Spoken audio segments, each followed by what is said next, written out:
Building a race car is a lot of fun, but one thing you have to plan for is all of the heat that's generated by the car.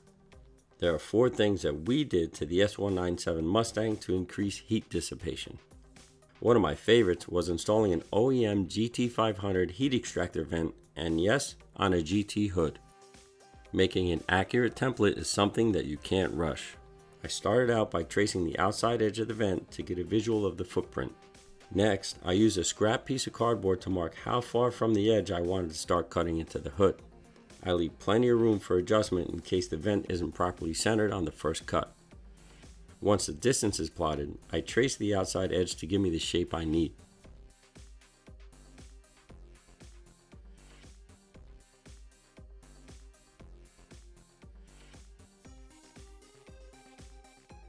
After this is done for all 4 sides, I cut out the center with a razor knife.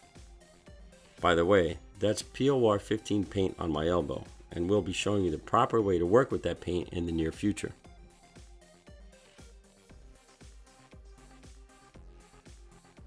Once the center is popped out, notches need to be cut to clear the notches in the front lip, which is later eliminated.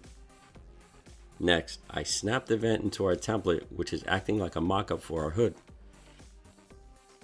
It looks and feels great, so now it's time to prep the vent for install. The Dremel Easy Lock metal bits seem to be one of my favorites to work with. I use them to cut off the retaining clips and the front lip.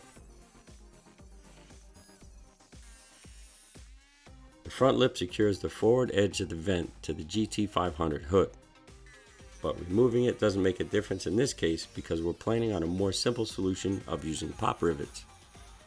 Once the lip is cut, it's easy to bend it back and forth to fatigue the plastic, so you could just rip it right off.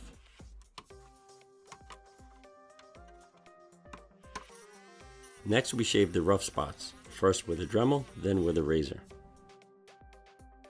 These are the rivets we chose.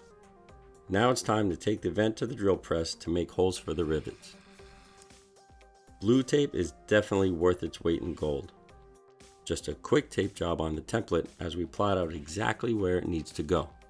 Before I cut this hood, I measured 1,000 times, which typically is not my style. We pushed the vent back 19 to 20 inches behind the forward edge of the hood to locate it behind the radiator. Before we cut anything, I took an old blanket and covered the engine bay. Those nasty little metal filings will get everywhere and will not be easy to clean up.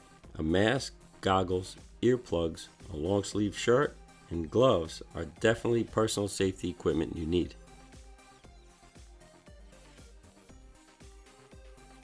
I cut along the template and had to duplicate the cuts on the underhood bracing. Once all of the final cuts were made, the opening was ready for its first fit test.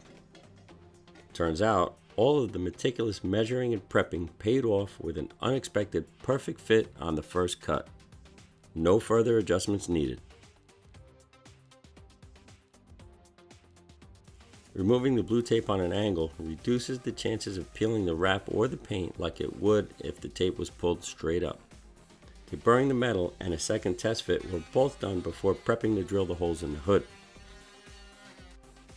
Later, we removed more of the bracing to permit better airflow.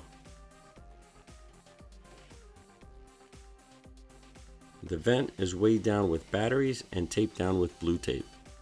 The holes in the hood are made with a drill gun through the holes in the vent that were made with the drill press.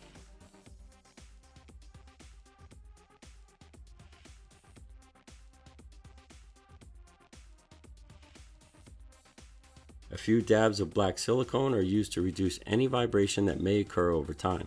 Now we're ready to rivet the vent into place. We got a good idea from the forums of fabricating a spacer to be used between the vent and the hood to reduce binding. All of the rivets were spaced accordingly except for the one center bottom rivet, which we wanted to serve as the main anchor point. We've been beating this car up pretty good and have been very pleased with this install. We are adding a lot of content to all of the playlists on our channel, so stick around with us because we have plenty more coming your way.